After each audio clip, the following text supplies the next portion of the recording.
You were ill-informed. Listen, as the host of the show. I'm just trying to collect some facts. Key, this is what he did to me yesterday. I'm trying to collect some facts. Do you have a list of the 5 potential best landing spots for Zion? I have another list. I'm asking you about the Zion list. Do you have that list? I was never told there was. Doesn't have the list. Again, 2 days in a row, no list. But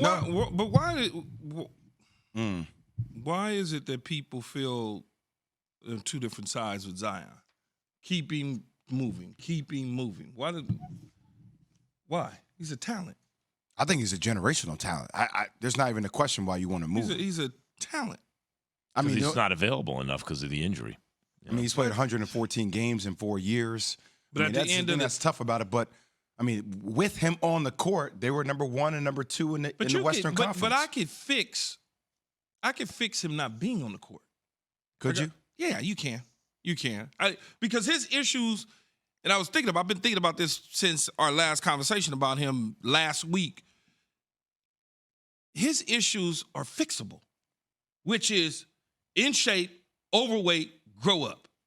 That's fixable. That's Charles Barkley. That's fixable. Charles Barkley tells the story about when he was a kid complaining to Moses Malone that he's not getting enough run, and Moses Malone said, well, the problem is you're fat and lazy.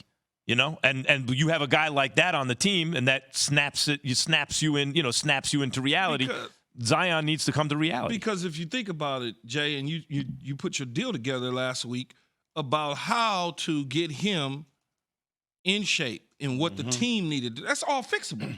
You surround him around the right people. You put the right food in his body and make him train his ass off, and that's fixable. This is not somebody who has major off-the-court issues, and you're sitting around and you're saying, he's up. Here we go again.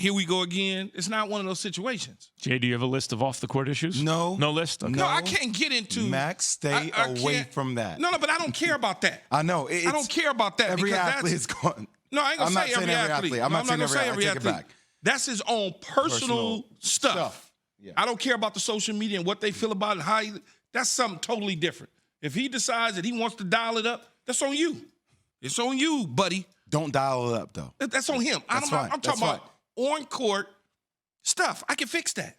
You think it's fixable, Jay? Because when Zion is on the court, his offense is the next thing to an MVP player. Like, it's a hot, not MVP, but it starts to get close when he's on the court. Is it fixable, Jay? Do you think it's the kind of thing where, given the right circumstances, he could stay on the court? I stay with it.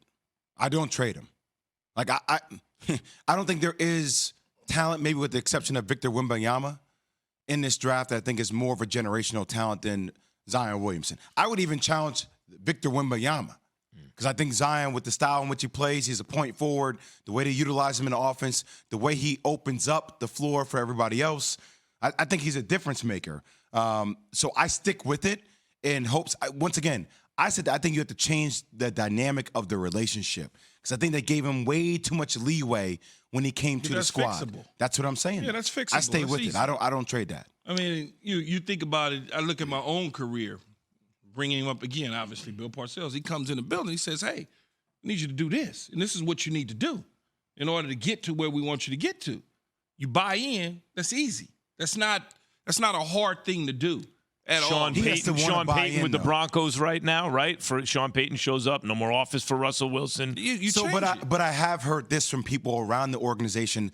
I do not know this to be true, but from people around the organization have said that Zion Williamson loves basketball, but he doesn't love the work that it takes to put into basketball to be that guy. Curse of the gifted. Right? So if I'm hearing that from people that are close to the situation, that is a red flag. But is that not youth?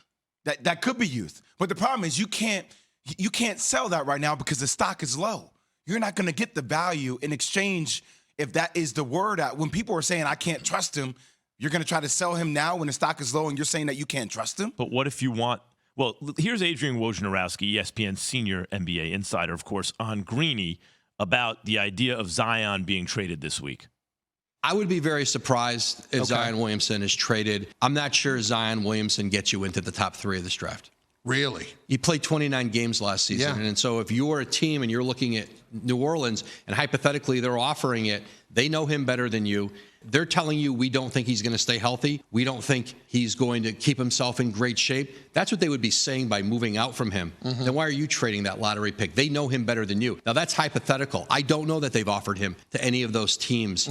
My sense is Zion Williamson, Brandon Ingram will be back, will be the anchors of this New Orleans team this season. Okay, Jay, I'll give you a scenario, though. What if the Blazers say, no, we're staying with Dame? They're not going to trade Dame to Miami or anywhere. We're going to stay with Dame, and we're going to go get you a piece, Max. and we're going to trade that piece and bring you Zion Williamson. People play radio for a living. I get it. People say absurd things for a living. Why is that absurd? He played 4 years, 114 games, Max. So you're telling me if I'm Dame, I'm going to put a staple on my career to stay here in Portland for a dude I'm not even sure is going to be able to play when he gets here?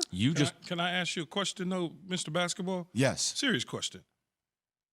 Based on all the stuff, could somebody like the Miami Heat and Pat Riley and that whole deal fix what we're talking about? What are you willing to give up for him? If his value so low, they looking to shop low. You snatch him up. You can sneak him. Will that help Miami? I think it would be additive to Miami, but I think Miami needs more of a prolific scorer. Okay, Over a guard scorer. A shooter or a guard, scorer? like a PG, a guy that can open up the floor and run.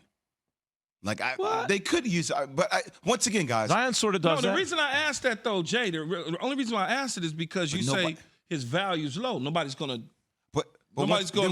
give up what they're looking for. But my thing is, if you're New Orleans, this doesn't make sense. The stock is low. You're not going to get enough back. That's what I'm saying. But what I'm asking is, you gonna get something? If the Blazers are willing to give up the pick for Zion because they feel like that's what we need to do to keep Lillard here, isn't that a path to? But I'm asking you, Max, if you're Dame, that's going to keep you in Portland? Maybe.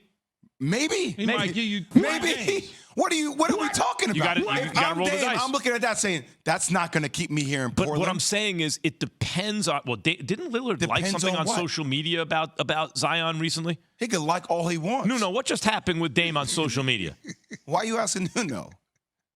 Because I believe he's the one who alerted me to it. I believe that Nuno knows best, but it's 6:25, Max. Apparently, Jay has a list. Yes, I do have a list. He failed to do the list of Zion. No, I didn't fail to do anything. Did you get a list from Jay on Zion's landing spots? He Top never 5. asked for So one. is this really? But he didn't get one, did he? He asked for a list. Yes or no? That's the question. He asked for a list. No leading the and witness I gave or him something. The list. Is this really what goes on every single day in this studio? This is interesting to me. Oh, I don't know. What's going on with Jay? I don't know. Kiwi, ask him.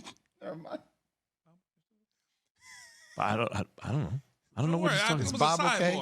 Wait, he didn't. He's asking, is Bob okay? He didn't do the list again? No. Jay still didn't. Oh, you got the list?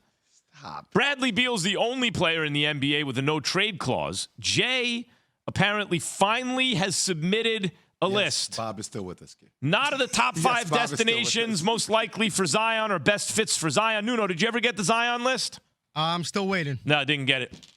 That was But a never list- told to me. I'm just saying, but the fact is you never gave it to him, right?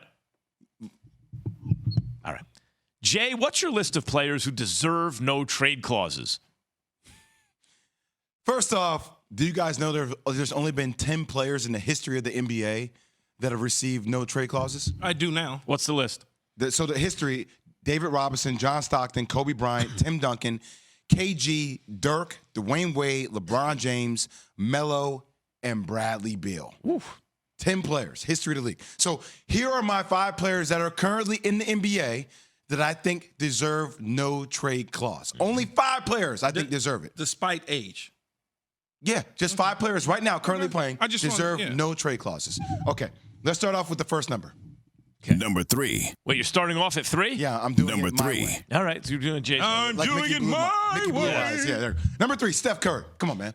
I mean, it's Steph. It's the greatest shooter to ever live. I mean, drafted by the Golden State Warriors. I mean, unanimous MVP.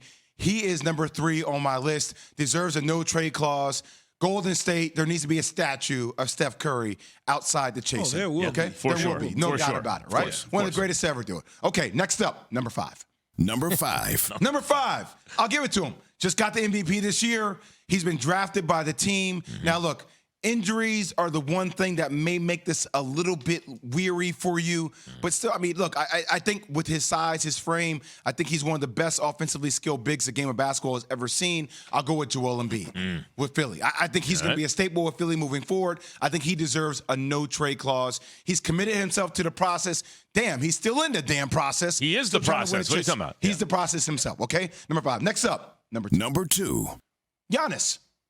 Milwaukee Bucks. I mean, you tell me the guy's won multiple MVPs. I'm talking with my hands. I'm a black Italian from Jersey. Okay, this is what happens, all right? Hey, throw it up there, Key. I mean, look, the guy is a staple. You can make a case that if he didn't get hurt this year, they may have been back in the NBA Finals. Not sure that Miami gets by Milwaukee. Next up, Yates, number 4. Number 4. Kevin Durant. I know that he's had some injuries. I know he's gotten traded a couple of times. He's forced his way out. But still, with any team, they're an automatic contender. Automatic contender. Whether they're in OKC, whether they're in Golden State, whether they're in Brooklyn. Right now in Phoenix, contender. They were a contender last year. You still thought they had a legit chance, even when they piecemealed the team, even with the injuries. KD, to me, is on that list. And number 1.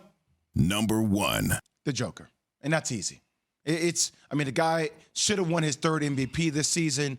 I mean, back-to-back MVP, won a world championship, one of the best offensive performances we've seen in the postseason history of the NBA.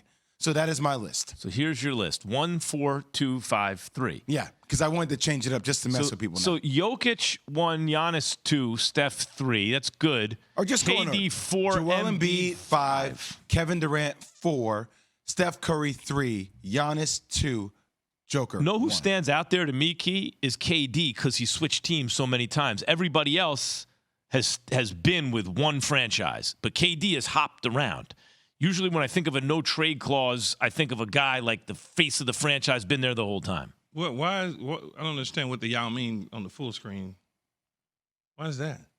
Well, it's just to remind, someone's messing with Jay because I'm like, what the hell? Went overall. I chose to pay no attention to it. Yeah. I saw it. I was wondering why it was up there. Matter of fact, he has number 11 just to let Jay know twice that he went once. But the he thing went 1. See, Jay went 2. See, there are 2 1s, and I went 1. Just remember that.